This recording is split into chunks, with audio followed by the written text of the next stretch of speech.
So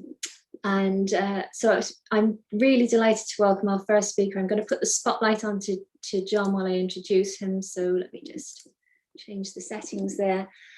So we have with us John Barentine from the International Dark Sky Association. And John is the Director of Conservation. He's been with the Dark Sky Association for a long time. He can clarify exactly when he joined, but he's, from our point of view here in Mayo, he has been an absolute rock on every level. So we're really, really pleased to invite him to speak for Mayo, and we've worked quite closely together on our journey through getting dark sky status. So John, as I said, is the Director of Conservation. He earned a PhD in astronomy from the University of Texas in Austin. Previously, he's held staff positions at the National Solar Observatory, Apache Point Observatory, and the Slogan Digital Sky Observatory. He's been involved in education and outreach efforts to help the Society and the American Astronomical Society and the International Astronomical Union. And he's a fellow of the Royal Astronomical Society. The asteroid 14505 Barentine is named in his honor, and his interests outside of astronomy and light pollution research include history, art, architecture, politics, law, and current events.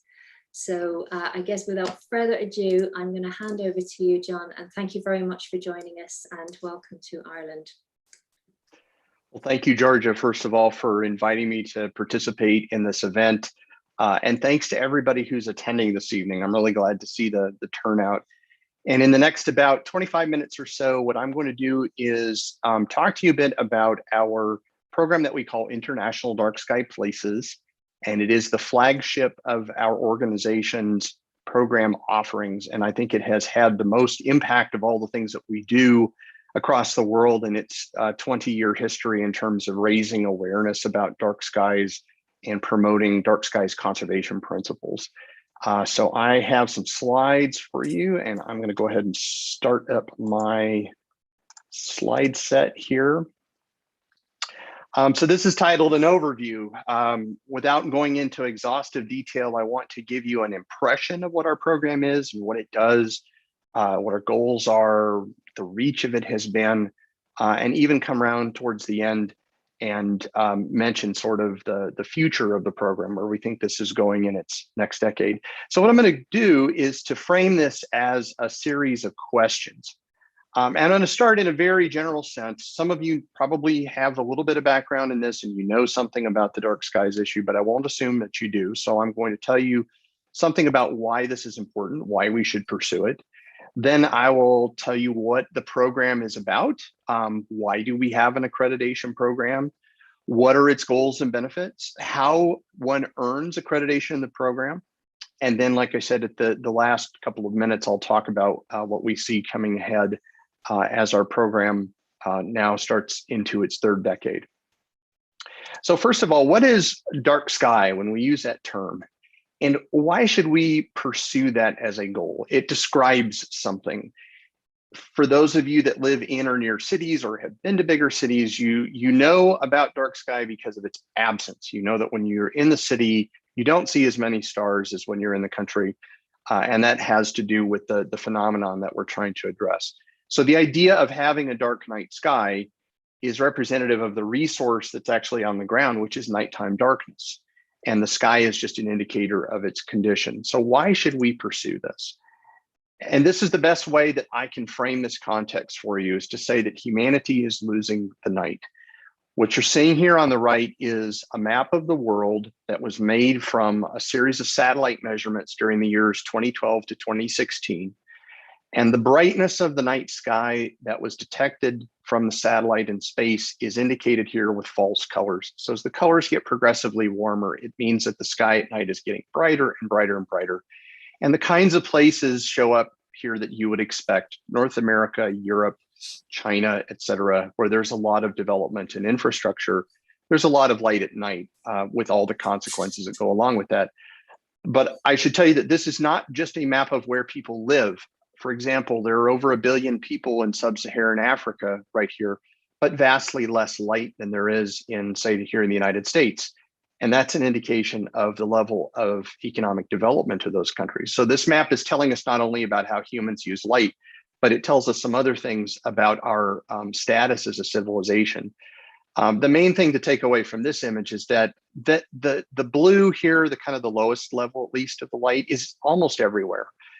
So it's really a global phenomenon. It's not just a problem of the West or of Europe or any place in particular, but it's something that now is affecting the entire planet. The problem fundamentally is this: it's what we call light pollution. And there's no one definition that completely captures what light pollution is, but this is the one that I like the best. And that associates the use of this thing we call artificial light. So all of this light that's generated by human activity over here at night, and it connects it up to adverse effects or impacts. So that is to say that not all artificial light at night is necessarily light pollution, because much of it is you put to very good use. And we need artificial light at night to maintain our society. The free flow of goods and people and things moving about at night need that light. And so the suggestion here is not that we need to turn all of the world's lights off to solve this problem, but rather that probably we could do this differently and we wouldn't end up with images like this, where this hiker is looking out over this vast ocean of light in the distance at night. So why does all of this matter? Without going into much detail here, I can tell you that all of these topics are touched on by light pollution in one way or another. And again, it's back to that sense of adverse effects or impacts. So what I'm implying is that all of this light pollution that's caused by this outdoor light at night that we use, in some way or another, negatively impacts all of these subjects and more. These are just the ones that we tend to talk about most often. Of course, there is astronomy. The pictures of the sky in the background certainly sends that message. But we know that there are really important effects on wildlife, which is already under stress because of climate change. Energy security, fossil fuel burning, the impact to climate is important because light pollution really represents wasted light, and wasted light isn't benefiting anybody. So it's a waste of resources. And of course, a lot of people are concerned about their safety at night, whether that's on the roads or walking down the street and feeling safe. And light at night certainly interacts with that. And we think that by addressing the problem of light pollution, that we can improve all of these areas and more, and we can do it in a way that doesn't disadvantage anybody. So why is all of this happening? Fundamentally, I think it is that we are not very careful in how we use light at night. And that results from the fact that ultimately it's very inexpensive to consume. And as that price to consume light keeps going down, more people throughout the world have access to it. Places like Africa, which I mentioned before, is where the use of light is rising the fastest right now. And so we're looking at a world that's getting progressively brighter, but it doesn't have to be that way. And if we just thought differently about how we're using all this light at night, we could provide for our needs and eliminate the waste, and consequently, we would reduce light pollution substantially. But we have to start thinking about it differently, and that's the underlying message. In some places, natural nighttime darkness is already lost. And as an example of that, here's a close-up view of that map that I showed you earlier, focusing on Europe. And if you wanted to find truly natural darkness, you would have to go to where this lowest, darkest shade of gray is. And you'll notice that mostly now it's over bodies of water. There's a few places in Russia, northern Scandinavia, etc. If you're in the British Isles, you have to go way up into the Orkneys or possibly the Outer Hebrides to find it. It's really no longer present on the island of Ireland. You get very close in certain areas, and I'll mention that again in a moment. But you'll notice here too, in continental Europe, there are a few places that it gets down to this blue or this kind of light gray color, but nobody is at a completely natural level of darkness anymore. But as I say over here in parentheses, it can be regained. The benefit to trying to change the direction that we're headed is that, unlike other kinds of environmental pollution, this is all rapidly reversible. When we stop the source of the pollution, which is to say we eliminate the waste of light, the pollutant just leaves the scene, literally. It leaves at the speed of light. We have instant gratification in the sense that we can see immediate improvement. So although I say that the darkness is lost in places like Europe, it is eminently possible to bring it back. And the biggest challenge in the way of achieving that goal is simply coming up with the sort of collective social decision to do something about it, which is why we're trying to encourage awareness, leading ultimately to action through programs like International Dark Sky Places. So speaking of that, what is the program? And more particularly, why do we have an accreditation program? Why do we give designations or recognitions to places for the level of darkness? And it's going to turn out to be more than that. It's also about the efforts that are made to try to preserve it. And all of these ideas are at the core of our program. We set a standard for dark sky conservation practices, and we see who rises to that standard. And the idea is to make that process as transparent as we possibly can. The program guidelines are all public. Our process for reviewing nominations to the program is also very open. And we think that eventually we'll bring the world along by keeping that bar high, but also showing the world how to achieve it.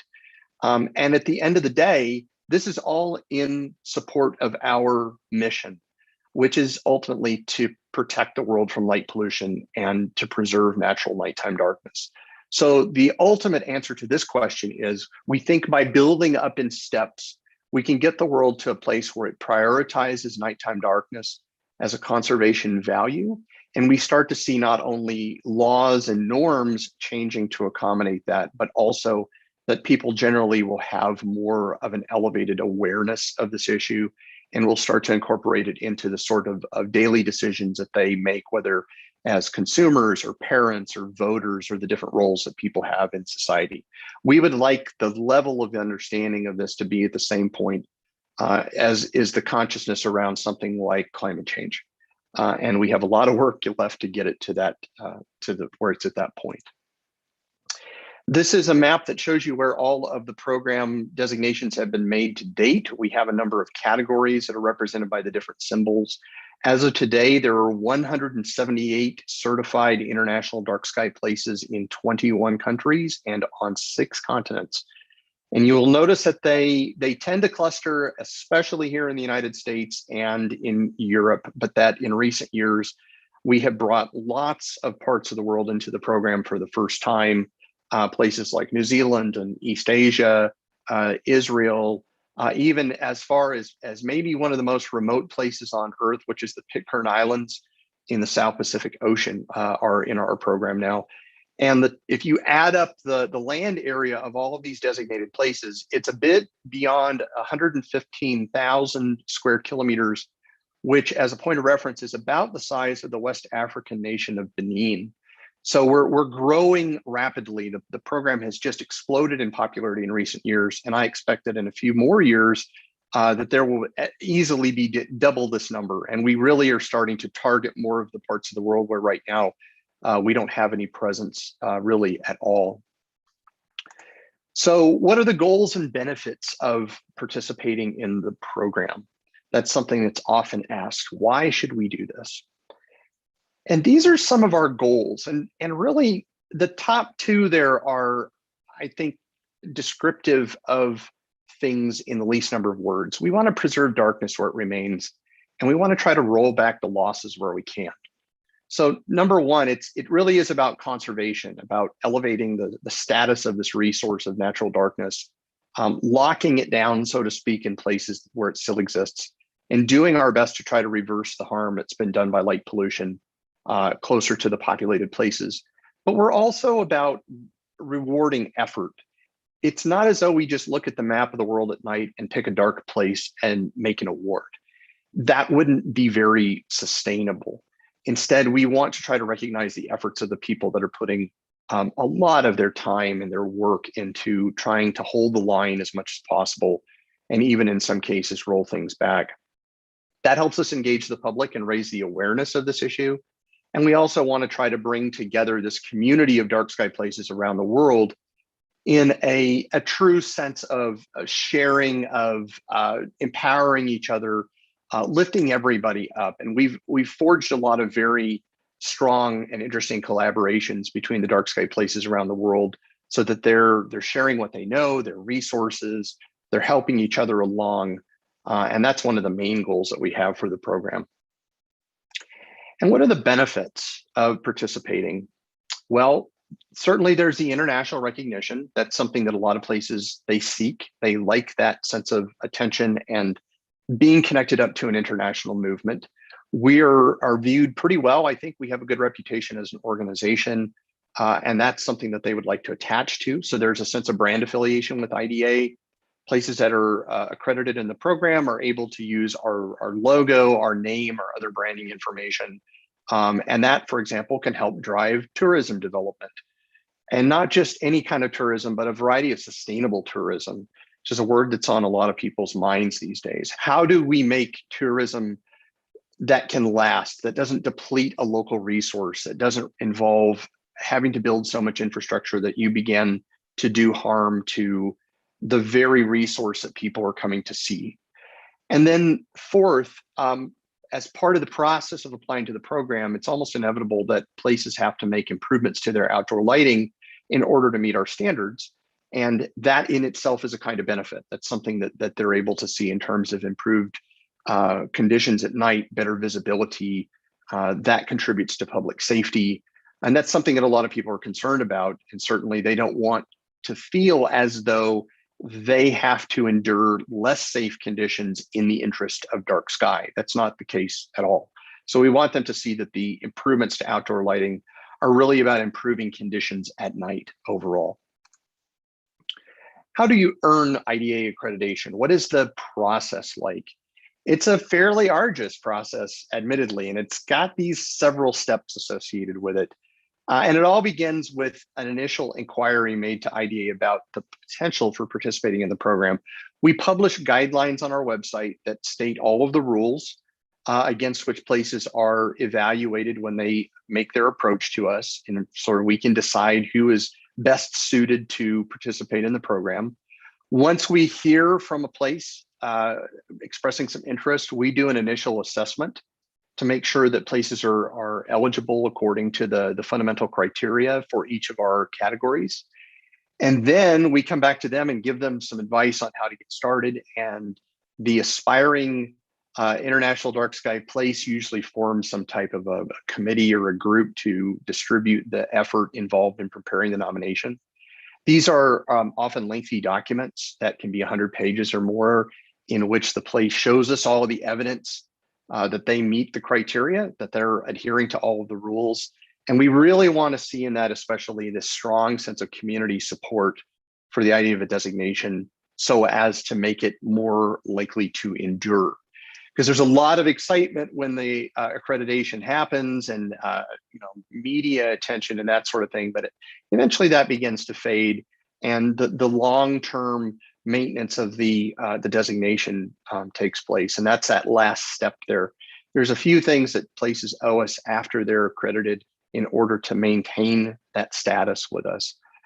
And the main event in this whole process is our review of nominations, which is done on a basis that I like to describe as a form of peer review, because the reviewers who comprise a committee of our board are people who themselves have been through this process in the past. So they know it from the inside.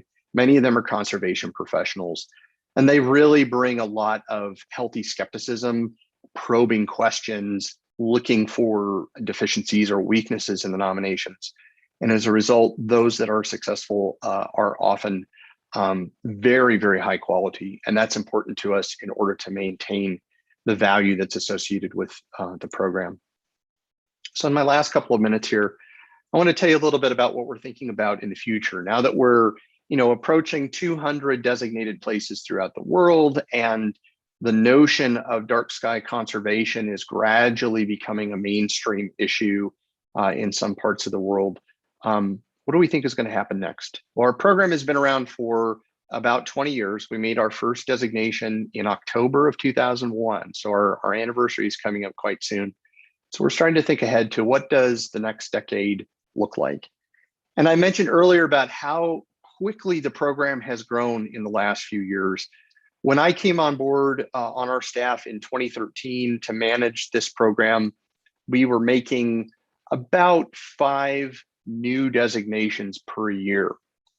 And as of the last couple of years until COVID struck, that number was about 25 designations a year. So the number of places in the program is increasing very rapidly. And in order to maintain that high quality of the nominations, it takes more human resources on our side. And so we're trying to figure out how to balance that, given that we're a very small organization, how to leverage this large community of grassroots advocates that we have out there in the world to help with some of this work. It's a big challenge, and it's one that we've been actively thinking about for the past couple of years and slowly starting to make some structural changes to help make the program more sustainable. We have never actually sat down and articulated what our philosophy and objectives are. We think we understand what the program is about, and I provided you with some goals, but we want to make that a little more concrete and tie it back to our organization's mission as a result. And we're very nearly ready to introduce what we call outcome-based accreditation. Right now, we reward the effort that people have made. We want to see what they're doing to try to reduce light pollution, but we've never put any specific targets on that. We've never assigned light pollution reduction as one of the measurable outcomes that accreditation would depend on. And we're working now on revising our guidelines to enable that so that we can hopefully in the next decade move the program from one that's mainly about recognition to one that's actually starting to turn the tide of light pollution throughout the world. And then lastly, these are the challenges that I think are coming up in this next decade. And that outcome-based approach lines up very nicely with this idea of how we demonstrate the program's impact. And that's beyond just people knowing about dark skies. Are we actually able to show that we are restoring dark skies throughout the world? So that's an important question for us right now. Sustaining the program indefinitely is another one. Could we eventually get to the point where essentially the program is no longer necessary because the ideas behind it, the conservation principles, the policy aspects when we work with municipalities, et cetera, become so ingrained in the mainstream that the value of the designations in the program isn't what it was early in its history. It's nice to think that you could be so successful at an effort that you could essentially put yourself out of business. I don't think that will happen, especially soon, but it's sort of a long-term goal for any NGO program like this. And ultimately, we need to figure out how to better target the sources of light pollution. We can't just save all of the nature preserves and national parks and that sort of thing around the world, because even if they're all doing the right thing, it's largely about what cities are doing. Cities are really the source of much of the light pollution in the world. And eventually we will have to address the role that cities play in yielding light pollution impacts to protected areas, which in many cases may be hundreds of kilometers away from the source. So one of the main challenges is how to convince city dwellers to make changes to the lighting in their environments, not only to benefit the city itself, but also to have this additional effect of benefiting these places that are very far away that the city dwellers don't necessarily see all the time. And if they don't see it and they don't feel the impacts of this form of pollution, on the surface, they're less likely to support the kinds of changes that would protect those places. How do we bridge those two worlds and bring them closer together? So these are the things that we're really thinking about right now. So that's all I have with you. I'm going to leave you for the moment with my title slide, my contact information, if anybody wants to get a hold of me. I think we're going to hold questions until after the next presentation, but I encourage you to think about that and definitely ask if you have any questions about IDA or dark skies or the International Dark Sky Places program. So with that, I thank you for your attention, and I will hand it back over now to Georgia. Thank you very much. That surely takes me back to our own process a few years ago. Thanks, guys. Just before we go, we're going to go over to Anthony Tekatch in a couple of minutes, but I thought we might just start anyway. You're thinking about it, engaging by throwing up a little menti.com question on where we have regions that are of interest in Ireland. So I'm just going to pop something into the chat box, which is a Menti code, menti.com. So if everyone has a look there, menti.com, and you'll see a little code, 526765446,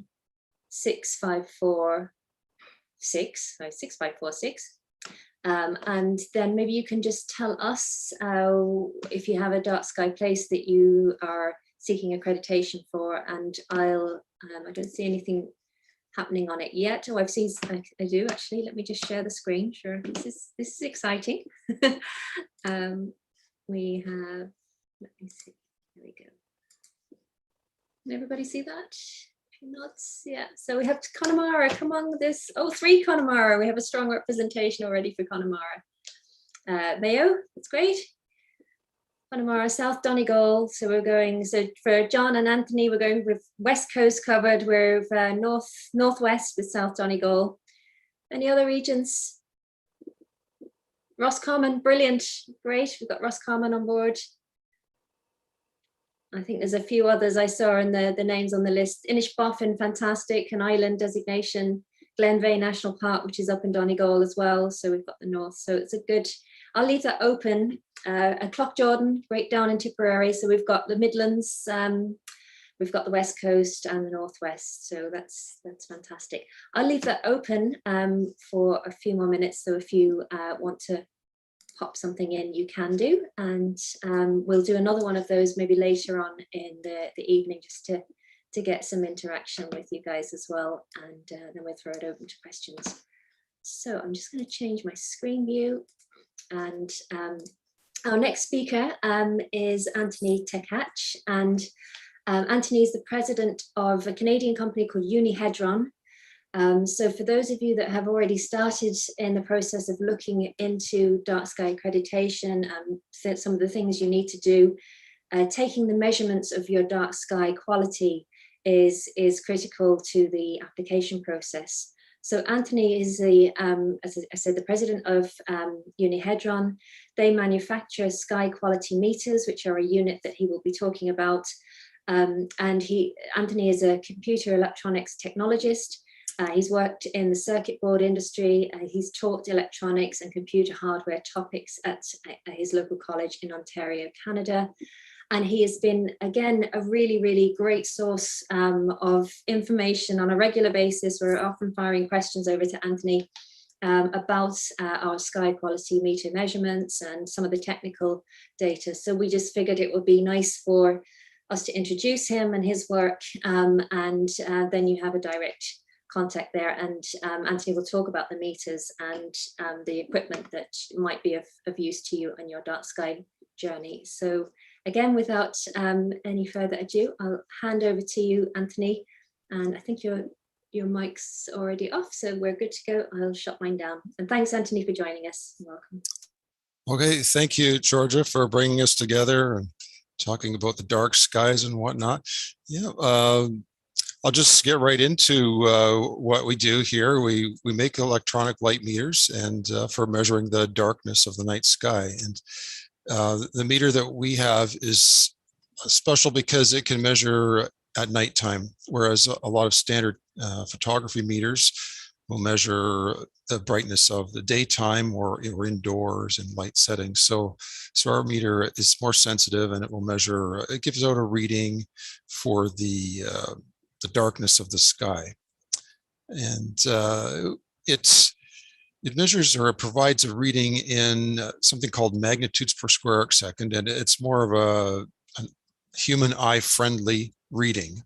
That particular measurement is a logarithmic reading that is, it's the way humans see brightness. They see brightness and differences between two different levels. As opposed to, let's say, something for a camera, which would be candelas per square meter or lux, or those kind of meters that measure a linear value. So the numbers, the readings that are produced are something that can be easily identified as whether one sky brightness is darker than another sky brightness. When we first started out back in about 2005, we started to make a light meter that was a handheld light meter. And maybe I'll just share my screen here as well and just show you show you the type of meter that we've had in the beginning.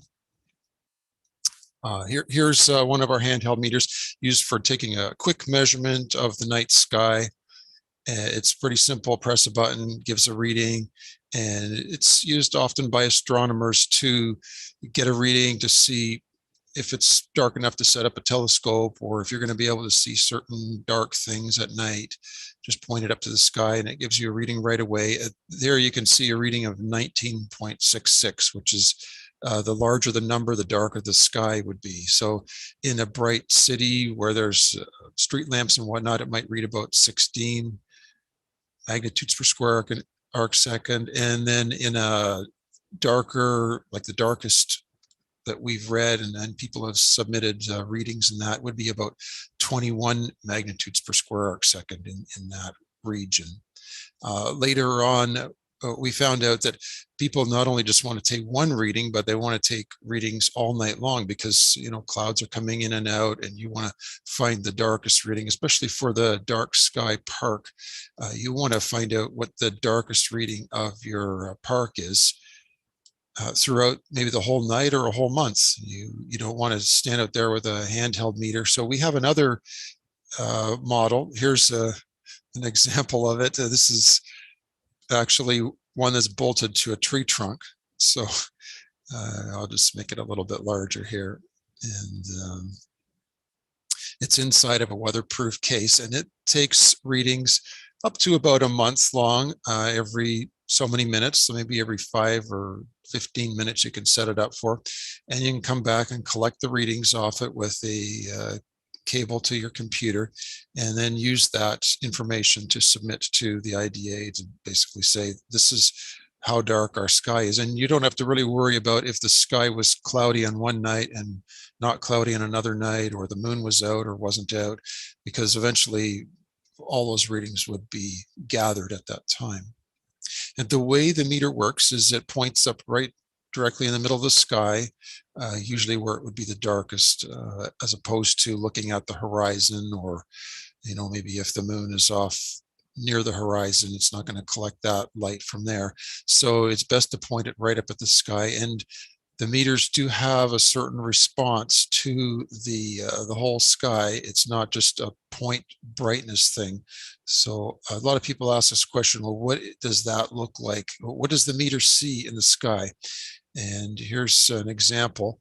This chart on the right-hand side shows you that the meter is most responsive at the directly in the middle of the sky, and then off so many degrees to the left or the right, it's not as responsive. So basically, if you pointed the meter right at the middle of the sky, it wouldn't see anything that was off 20 degrees to one side or the other. So you wouldn't have to worry about trees or a building that's that's maybe a couple hundred meters away. That wouldn't be a big deal. The meter actually that collects readings over a long period of time is our data logger model, and it just connects up through this USB cable on one side, and then the other side points up at the sky. Some of the interesting things about taking readings would be that you have to be concerned about cloud cover.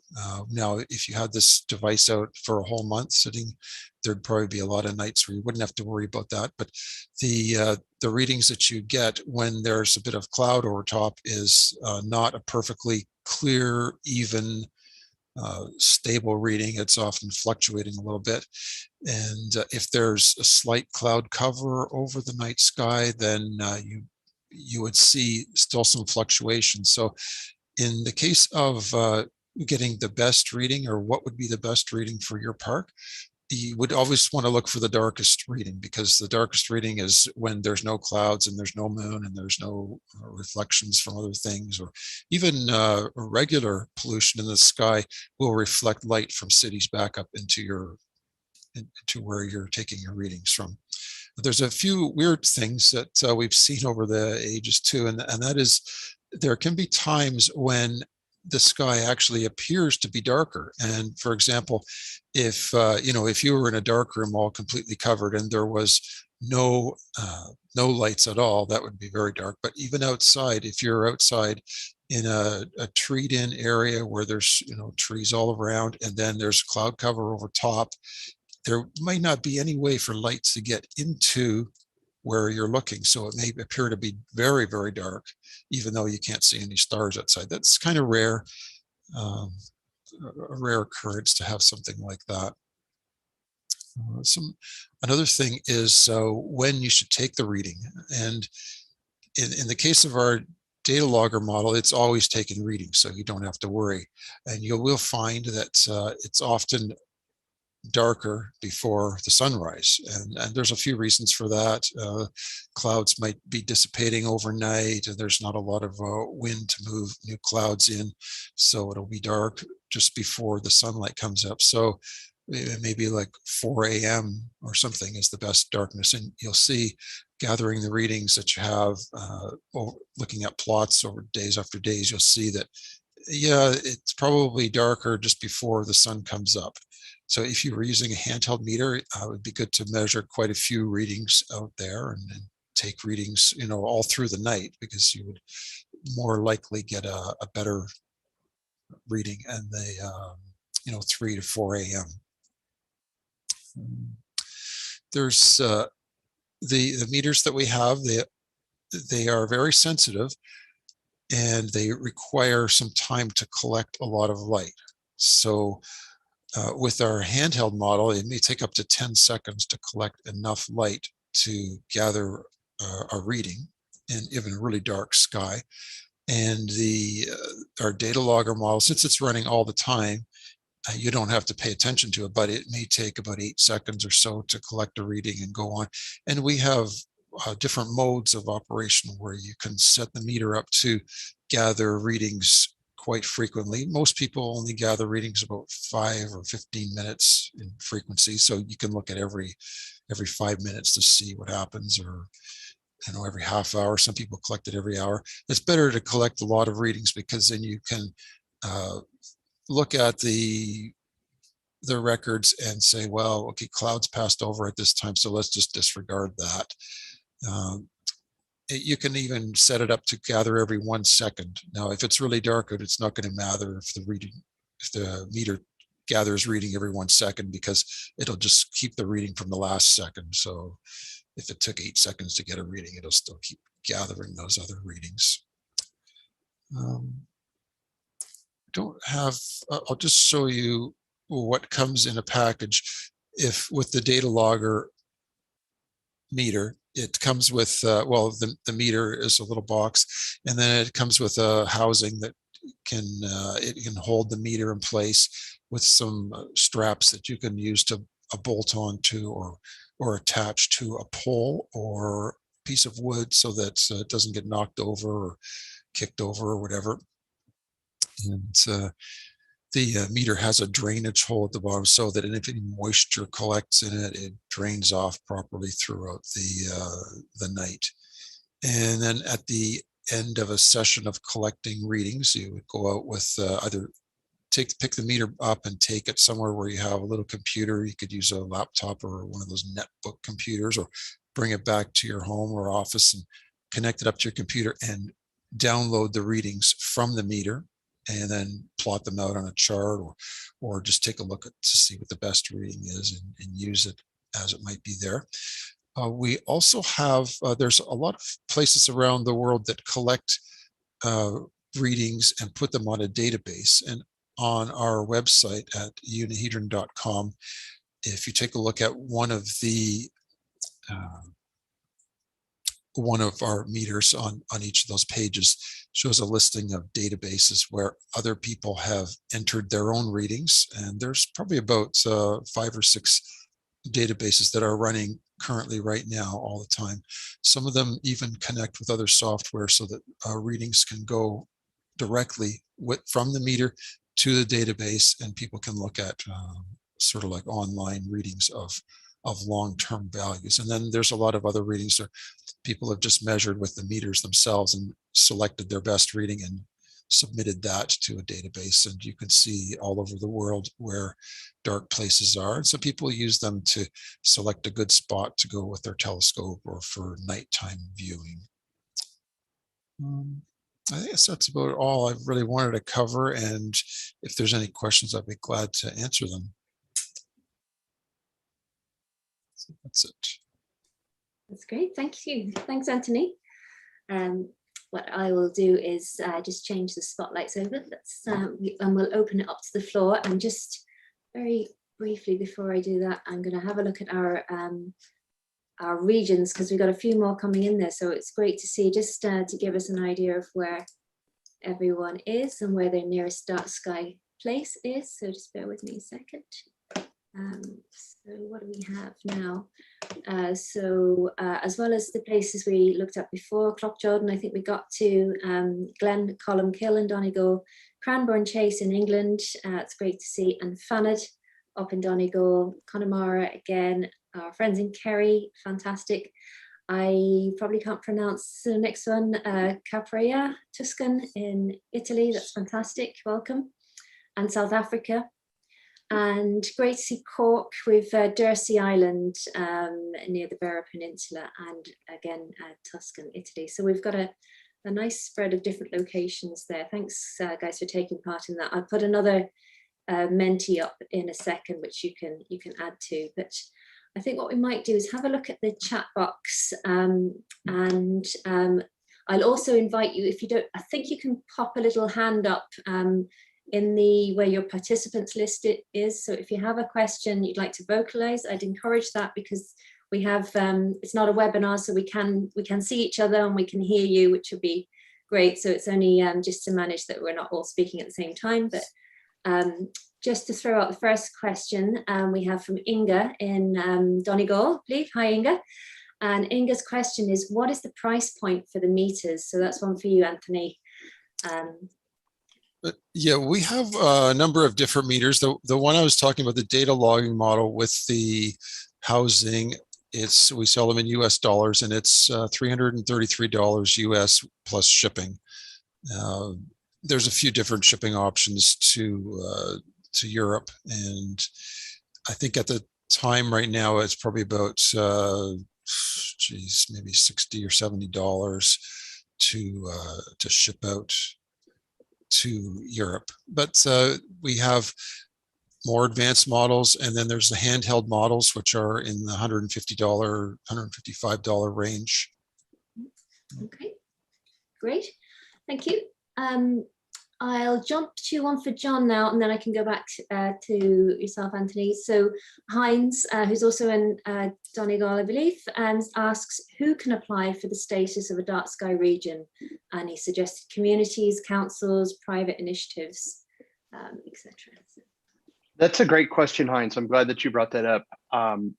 The answer is sort of all of the above. The main thing is that the applicants must have the consent of the responsible agency, organization, municipality in some cases, to apply on its behalf. So we do not want to make designations where they are not expressly wanted. So for example, if applying for community status through our program, we would need a letter from the local council or somebody like a mayor saying, yes, we agree to be nominated for this purpose. Same thing for places like parks, a national park authority, a land management agency, et cetera, should give some indication that they agree to do it. Sometimes the applicant is the responsible agency or the municipality. Oftentimes it is a private group, volunteers, maybe they have a relationship with the municipality or the park. So they've worked that out with the place to be designated before they make the approach to us. And you also mentioned private initiatives. I should say that we certainly welcome applications from privately owned lands in our program. The main qualifier is that, like the public lands, they have to agree to a certain reasonable amount of public access to the property at night. The public access is a really important part of our program, with some very limited exceptions having to do with extremely sensitive conservation status for things not having necessarily to do with dark skies. For example, a few years ago, I was approached by a tiger reserve in India, and they said, is it possible to exclude the public from the tiger reserve at night because we don't want anybody to be injured by the animals. Sure, you know, we can find a way to accommodate those kind of situations. So yes, the short answer to your question is all of these kinds of places can apply. We just need to have some sort of affirmative indication from whoever manages those places that they agree to be considered. Great question. Thanks, John. Unfortunately, we don't have any man-eating tigers here to worry about. I might have some other nocturnal beasts, but that's another discussion. Okay, I'm going to have another question here, which kind of applies to both of you, but I'll put it to Anthony. Just Aisling O'Byrne says, do readings need to be taken throughout the year when preparing readings for an IDA accreditation? Is there a particular time of year when it's best to take readings? Maybe both, you might both have a comment on that, but we'll go to Anthony first from the technical side, perhaps. Oh, okay. Well, I don't know any particular times of year that are best, except if there's a lot of moisture in the air, you probably get a little bit more dispersion of the light. So maybe at a drier time of the year would be good, but all the time of year is fine, I think. Certain times of the day, definitely. We want to get when it's darkest out. So that's about all. I can't think of any other reason, except you want to get a full set of readings, probably as many as possible. The more, the better, basically. John, you're nodding to that. So any... I enthusiastically support what Anthony just said. There is no such thing as too little data. And that's especially important in places that are relatively dark. If you're in a city, the city lights really determine the brightness of your night sky, and it doesn't vary a lot from night to week to month, et cetera. It's a fairly steady level. If you're in a dark place, it varies considerably, and it turns out that has to do with the Earth's atmosphere, which is generating its own light. There's all these natural sources of light that Anthony's meter is going to measure in addition to the artificial light. So we encourage people to take measurements over a long period of time. If you just pick 1 or 2 nights here and there, you might get a night that's a little brighter than normal or a night that's a little darker than normal. A lot of places have seasons that are more or less clear, where it might be better or more advantageous to take readings. And there's also an effect that we don't fully understand, which is that in many parts of the world, it seems that around the times of the solstices in June and December, the sky is a little bit darker than it is around the equinoxes in March and September. And it probably has something to do with the atmosphere and the influence of solar radiation at different parts of time when we're in our orbit. So we encourage people to take measurements over at least the course of a few weeks or a couple of months, avoiding the moon, avoiding twilight, all of these other natural influences on the sky brightness. And the more data we have, the closer we'll get to what a typical night is like in that location. Thanks, John. And I guess I just add to that, Aisling, from our point of view in Mayo, we take readings mainly during the winter. So I don't have a meter out right now because we've got them all in to calibrate all our meters together. We'll put them out again mid to late September onwards, and we'll have them running right through the winter. So we get a good lock of data. We were putting them out practically all year round when we first started. And I think we overloaded John with the first batch of readings when we sent them over. That was overkill. And we learned from that, obviously the new moon period. So when it's darkest is really the data you're looking for. Okay, thanks guys. Let me just have a quick look at the next list. So I might ask, I see Katrina has put a question here, and Katrina, I can see you on the camera there, so I'm going to throw it out for you to ask. And Katrina's been doing some great work, John and Anthony, in Connemara dark skies, and they are hopefully seeking status in the not too distant future. So Katrina, you can fire away and ask your question there.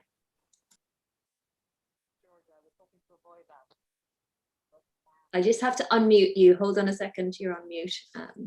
But you're grand, yeah. No, can't hear you.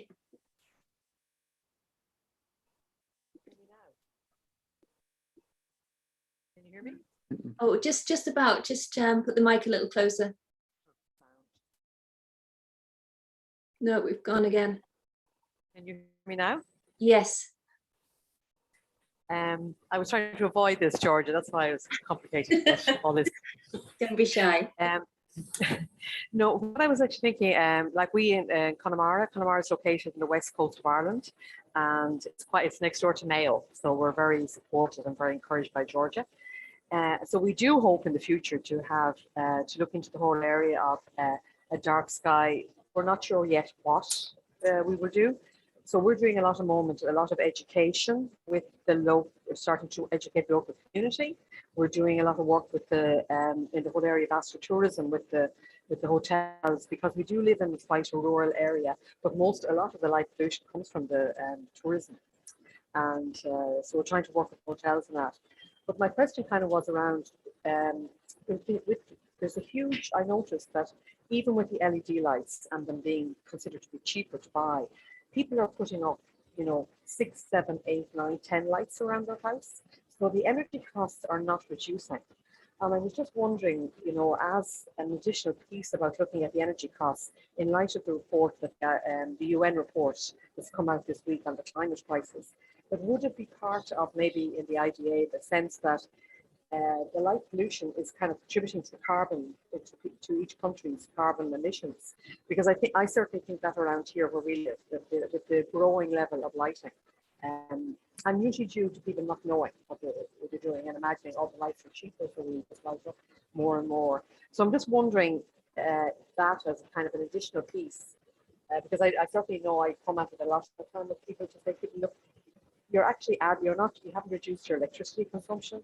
You are certainly not reducing, you're contributing to wildlife diversity dying. So just wondering about that in the IDA, that is like the carbon neutral, kind of when we're talking about it within the UN report. So that basically was the idea that I was thinking about.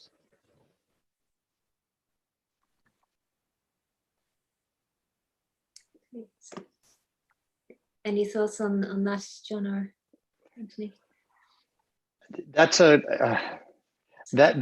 complex topic, Katrina. You have identified some very important and prescient observations about that. We could take a whole hour and talk about the energy aspect, but to really condense what I'm thinking about it, you are exactly right. And you remember in my talk when I showed the maps of the world at night with from the satellite measurements, we have some indication in the satellite data of exactly the phenomenon that you described, which is that people apparently see LED lighting as this very inexpensive option. And so what do they do? What do we do as a Western society when something becomes cheaper? We use more of it. And so the economists talk about a rebound effect. And there is evidence that that's exactly what has happened. And it's possible that has wiped out all of the promises that we heard about how LED lighting was going to reduce our energy consumption, and that probably in the end, places where LED is now prominent are consuming as much electricity to drive those lights as the older technologies consumed. And so there hasn't really been an environmental benefit. And you're absolutely right. At that point, we have to appeal to other concerns about that lighting to convince people to use less of it, rather than just thinking, oh, well, I will feel better, I'll feel safer outside at night if there are more lights up. And because they're inexpensive to run and they're energy efficient, they're good for the environment. There's a lot of thinking along those lines. So I think the way to do that, and what we're trying to do as IDA, while remaining agnostic to the type of technology, is to really get people to think about, why do we use light? What are we lighting up? What's the function of that? Are there ways to get the job done that requires less light? And that's back to that sense of what I was trying to get across, that really what we're trying to do is get people to think differently about how they consume light. So yes, you're right about all of those things. And it's the kind of thing that keeps me awake at night, to be perfectly honest. Yeah, literally me too. Thanks, Katrina. And sorry for putting you on the spot there. I just thought it'd be good to hear your voices. Thank you, Georgia. Thank you very much, John. Thank you. And yeah. And just, I suppose, to follow up John's point, I mean, we are as a Dark Sky Ireland network trying to engage with the different departments. So we need policy, we need legislation, we need to look at countries like France that have limited the light emissions. It's not enough to talk about energy saving, it's actually the light emissions that are coming out that are causing the problem, and to convince our local authorities, especially that blue light scatters far more widely, and that maybe we don't need light on from dusk till dawn. So in Ireland, John and Anthony, we have predominantly lights that are on from dusk, they're switched off at dawn. They have some energy saving trimming within that period, but they just don't go off. And there's no better way to save energy and to save carbon than maybe to switch them off. It wouldn't be the end of the world in some places, not everywhere maybe, but in some places. So I think that's perhaps some collectively we need to request that and to ask local authorities for that.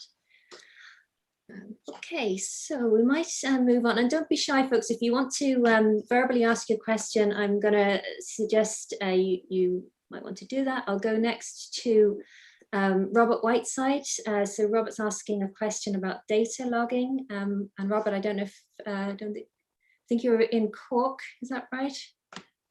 Is he? I might just fire it out there. I don't see Robert. He says, are there different power supply options for the data logging meter, and does it geotag the exact location where the reading is being taken? So that's definitely one for Anthony. Oh, okay. Thank you, Robert. The data logging meter that we have comes with a battery pack. It's has 6 AA batteries inside there, alkaline batteries, and they usually last for about a month or 2 months. And that is connected up to the meter through a USB cable. So other batteries could be used. Some people have made their own little connection using, let's say, a gel cell battery that could last quite a bit longer, but it just basically has to be a 5-volt connection, and it can also be powered by your mains power if you have an output to a USB type of connector. We've taken a look at a few power supplies that do seem to work quite well, like cell phone charger type of power supplies. Some of them don't work that well, but as long as they can carry a little bit of a pulse, they seem to work okay. And if you have concerns and you want to leave things out longer, like I said, it's fairly easy to take apart our battery connector or battery holder and put on a larger battery of your own that may be sitting outside of the housing. And as far as the geo tagging, it doesn't have a GPS in it, but the software that we have can be set up to, well, you can put in your location, so your region for time zone settings, and you can also put in or enter basically a GPS location. That's stored on your computer. So the next time you connect up the meter to your computer, it's linked together, and that information does get saved in a data file. So if you were moving the meter around from one place to another, you would have to basically take care of that yourself on the computer, but there is a spot to do that, to enter in your latitude and longitude. And the time that the reading's taken, well, that's all recorded inside the meter. There's a real-time clock, which is powered up by an internal supercapacitor. It's kind of like a battery, but it doesn't have to be replaced. So as long as that thing's charged up and connected to the external battery source, then it's always taking the time. You just have to make sure that the time of the day is set properly before you put the meter out into the field. And then by the time you connect up your meter to your computer and then take it out to the field, you got a couple of days before that supercapacitor discharges. But basically, all the readings are recorded, the time of the date's recorded, and it's recorded as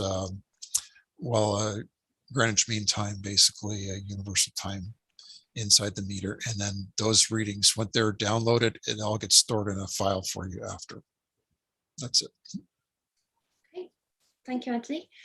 I'm going to move to Clock Jordan, and maybe we could have the second half of the question. First of all, if you guys, I can't see camera, but if you are there and you would like to unmute and ask your question, then give you a couple of seconds to do that, but there's a two-part question, and I think the first part we might hold for discussion about the local authorities and campaigning to retrofit. So, okay, no, I will just read out the second part. So they're asking, secondly, I think this is for John really. So first of all, it was, is there any precedent in Ireland for a campaign to retrofit the village street lighting? So we might talk about that separately. And furthermore, secondly, for private property applying for status, how big should the property be? So I think in the case of Clough-Jordan, they have, it's an eco village, and they have, it's private, it's not maintained by the council in terms of public lighting. So that's really where the question is. And I guess that's for you, John. Good question. And strictly speaking, there is no minimum land area or size requirement to be designated. The only category in our program for which there is a requirement is something called a dark sky reserve. And so if you think about Kerry, is that kind of setup where you have a large landscape and there's a minimum land area of 700 square kilometers. But for the other designation categories, there is none. Very small sites probably do not have much of an impact, but they are often useful in terms of raising awareness, especially if they're in parts of the world or parts of countries where right now we don't have any dark sky places. So as a result, kind of in brief, I would encourage even very small places like that to seek accreditation. The process goes a little bit faster. There are fewer lights that you generally have to retrofit as a result, and you're certainly welcome to participate in the program. Thanks, John. And as for the first part of the question, any advice and precedent in Ireland for retrofitting village street lighting? It really depends. I know Tipperary Council are quite progressive, certainly on the energy side. So I don't know what they have said to you so far, but that it really depends on what scheme they're in. There's some retrofits going on at the moment, and they've divided into large regions. So for instance, we're falling under the Northwest, which we will be able to influence some of the specifications on retrofits that affect our area. We have done that already, but that was through engagement with Road Management Office and with Transport Infrastructure Ireland, the road network for lighting, basically. So the answer is sort of yes, but you need to engage as soon as possible, I would say, just from our experience. Okay, so we might move with, I see Richard Sessions has his hand up, and I can unmute you there, Richard, so you can fire a question out, which would be great. Okay, thanks. Can you hear me okay? Yes. Good, great, absolutely great presentation. Tell me, if you had a single large city, what is the theoretical distance away from that city at which the light pollution falls to zero? That's a fantastic question, Richard. We have a little bit of data to support this from field measurements. And I can tell you that it is somewhere between 300 to 400 kilometers, depending on the topography of the landscape. If you were on a perfectly flat Earth, it would be closer to that 400 kilometer figure. If you have some rough terrain, mountain ranges in between, it will be considerably shorter. I can tell you from my own personal experience, using one of our brightest cities here in the American West, which is Las Vegas, Nevada, that I have seen Las Vegas at distances ranging between about 250 to about 320 kilometers away. It's not bright at that point, but it's a noticeable bit of light on the horizon. But that number, if you think of a circle with a radius of somewhere between 300 and 400 kilometers, that's the footprint of a large city. So you can begin to see how the impact of a city can be seen at these tremendous distances. And if we're talking about very sensitive conservation environments, how even that little bit of light from a distant city can be a big problem for some of those areas. Great question. Thanks a lot. Thank you, John. Okay, well, we seem to be moving around the world, so it might go to Carl Lindman now in Cape Town. And Carl, I can see you have your camera there, so maybe you can read out your question or your comment first, and welcome. Yeah, well, actually, Richard and I are both members of the Astronomical Society of Southern Africa. So, and it's true that at the South African Large Telescope, they're just starting to be able to pick up the sky glow from Cape Town and surroundings. Although, as they're telling me that they also have issues. You run into high class problems like the zodiacal light interferes with some observing. So that's I know a lot of people would be very happy if they could even see the zodiacal light. So, but in any case, well, what I'm wondering, as I mentioned, we had Bill Wren from McDonald Observatory speak for us a couple of months ago, and what we're looking for is the real nuts and bolts of ultimately we have to bridge from the community of conscious concern and make the unconscious community aware, i.e. getting the developers and what have not on board. Those are the folks that are putting in the LED lighting and again, it seems developing the specs and so forth. So what we're sort of wondering is there like a full-blown end-to-end case study? I mean, what we got worked out talking to Bill, for example, we've identified a particular site.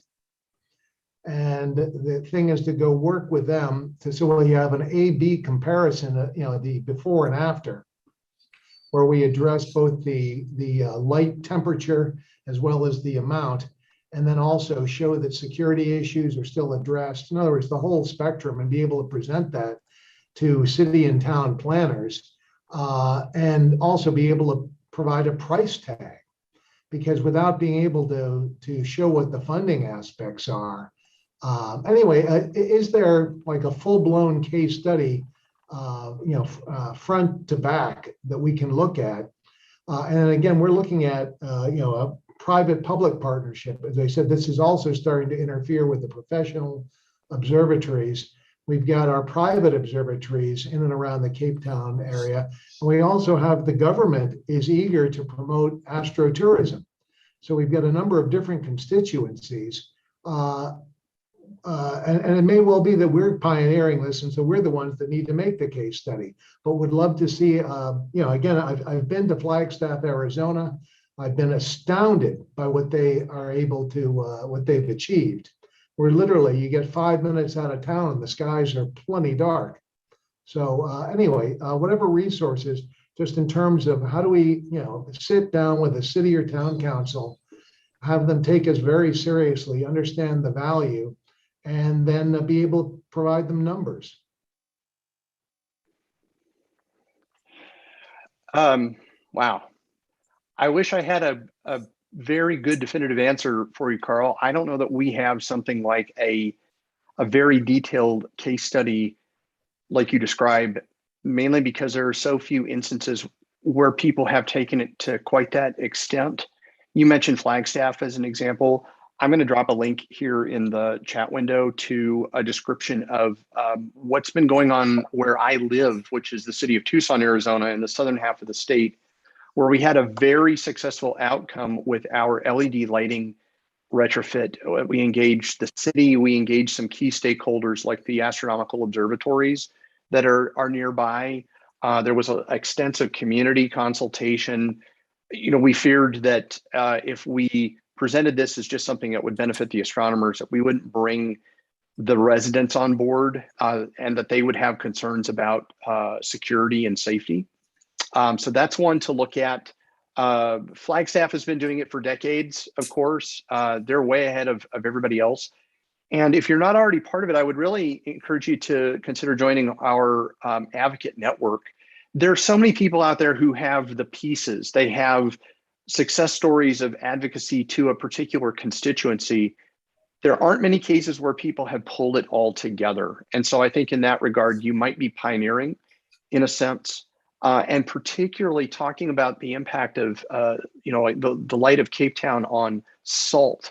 That would be remarkable if you could put it on a good trajectory. That's this idea that I was mentioning earlier about how to convince the people in the city that what they do, the choices that they make, really have an impact in some cases very far away.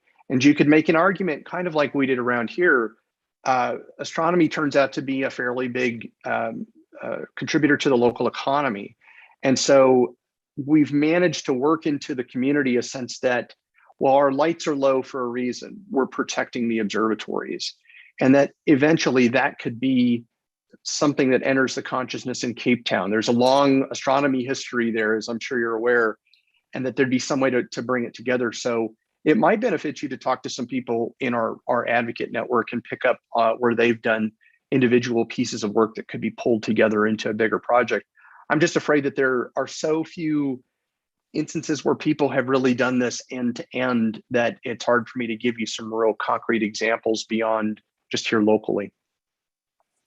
Much appreciated. Just to throw in that we've got on a kind of a parallel example, when they won the bid for the square kilometer array, that they had to ensure that there are no cell phone towers, and they rerouted traffic between Cape Town and Johannesburg so that the planes weren't adding RF. And so it's understood that this is something that is appropriate, and that this sort of regulation is needed, in fact, if you want to be at the leading edge. So again, thanks. Thanks, Carl, and thanks, John, for that very comprehensive question and answer. Okay, I put a little another question up on challenges in the menti.com. So if anyone is keen just to tell us what your challenges are for achieving dark sky status, there's some comments in there, and I'll share that in a second. So let's just have a wee look and see. We're nearly 8:15, so I might just take 2 more questions. Roisin Murray is asking, is there any particular training needed for bringing, I guess this might be one for us in Mayo. She's asking, is there any training needed for bringing visitors to dark sky areas and parks, and do you provide any? Well, from the Mayo point of view, we had an ambassador scheme started as a pilot 2 years ago. We ran it 2 years running, and we are going to bring that back on again so that we can train local people. But really, astronomy courses or nature courses are very useful. And I don't know, John, would you have any other suggestions? Lots of different areas that have their own training programs, aren't there? Yeah, it sort of depends on what your goals are. Is it very general outreach? Do you want to be able to talk a little bit about the lighting aspect, about the impacts to wildlife, et cetera? Is it more focused on astrotourism? In those places, it's important to have knowledgeable guides. What people, when they come to parks, when they come to nature reserves, that sort of thing, they want to understand what it is that they're seeing. And just, I would call them interpreters, actually, more than maybe guides, is that they want help in understanding what it is that they're seeing. So I think it depends on what your goals are. And it doesn't mean that your people in the field need to be absolute experts on every aspect of it. A little bit of background in these different subjects will go a long way, because right away they'll be more knowledgeable than the people that are the visitors who are coming. And they'll be quickly respected for that fact, I think. Yeah, I'd agree. And I think, as you say, interpreter or communicator, it's nearly, the most important thing. So whatever their field of specialty is. And on that note, I'm going to put a poll up, because we wanted to see what people's interests are. So we've got a range of different themes that could apply to dark skies. So you might want to vote on that. And while that's taking votes, we will see what other questions we have. So Sarah Harpley is asking, I think this may have been covered, is there a minimum ground area or population that would be recommended for considering dark sky community status? She says our municipality council area is very small, approximately 13,000 and 2 by 4 miles. So I think that's probably what you covered earlier, John. Yeah, okay. Okay, I think we've reached really the end of our questions. Let me just see if anyone has a hand up. No. So let's share our poll then, and we can give you some resources to take this forward. So we have, probably not surprisingly there, we have results coming in at equal status for the interest in wildlife and conservation. And I would say, especially in Ireland, we don't always have, as we had over this weekend, we didn't have clear skies, but you can still talk about the night and nature and why it's so important, not just for nature as well, for ourselves, of course. Human health being, one of the lower votes there, but it's still very, very important. And public safety, interestingly, so we have a dark sky audience here who maybe that wouldn't be one of the areas of interest, but that public safety is one. I know from a community activism that's always the one that comes up for people that aren't familiar with dark skies. So it's something we should have at least a little bit of information on in our armory to be able to address that. Okay, so I'm going to stop sharing that one and share our screen for what is the biggest challenge. And let's have a quick look at what our audience said. So we have a word cloud here. So our biggest challenge, we have knowing where to start. Well, hopefully this evening might have given you a couple of helpful aids on where to start. Darksky.org is the website for the International Dark Sky Association. For measurements, Anthony's been talking about unihedron.com. What else? Confusing dark with crime. Yeah, building local awareness, community effort.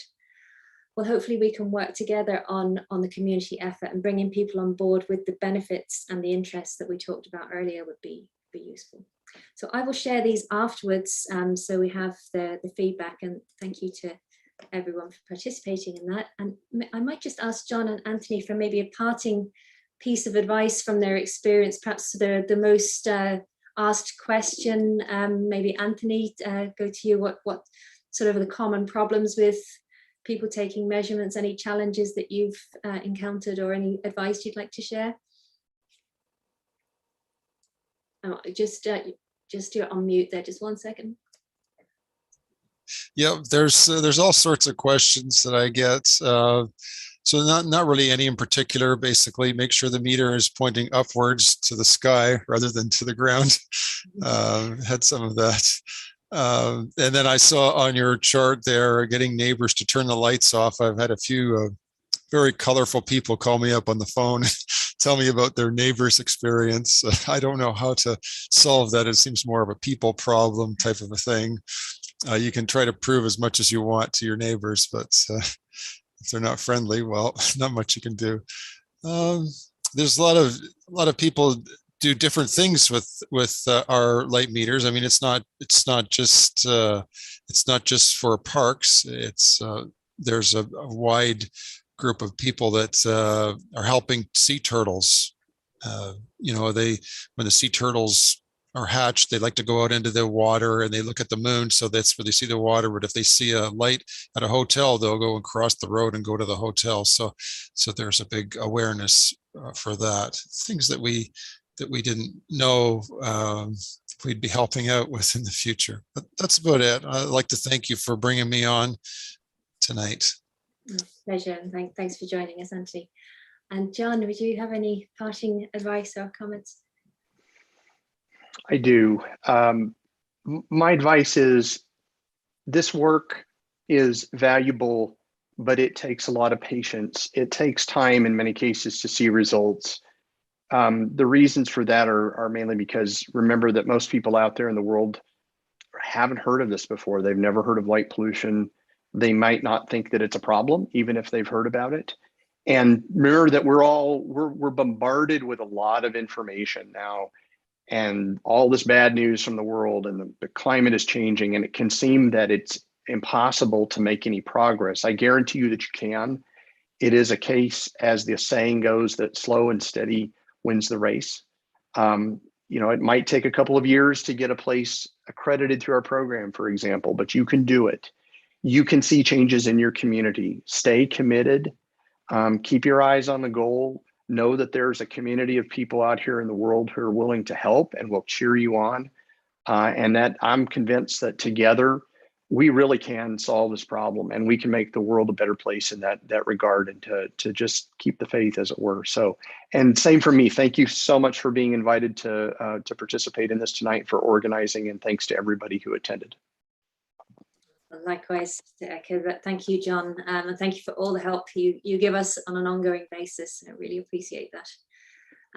So I will just leave it there. I think, guys, this will be on YouTube, and I really appreciate you joining us tonight and for your input. And you know, Dark Sky Ireland is darksky.ie. I've put that in the chat if you want to have a look. The International Dark Sky Association, as I mentioned, darksky.org.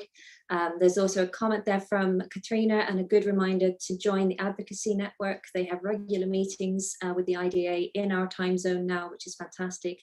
It's very helpful. So I would encourage you to join the IDA, and obviously to keep in touch. So together we are stronger. With that, thank you again, John and Anthony, and hope to see you soon. Good night, folks. Good night, everybody. Good night.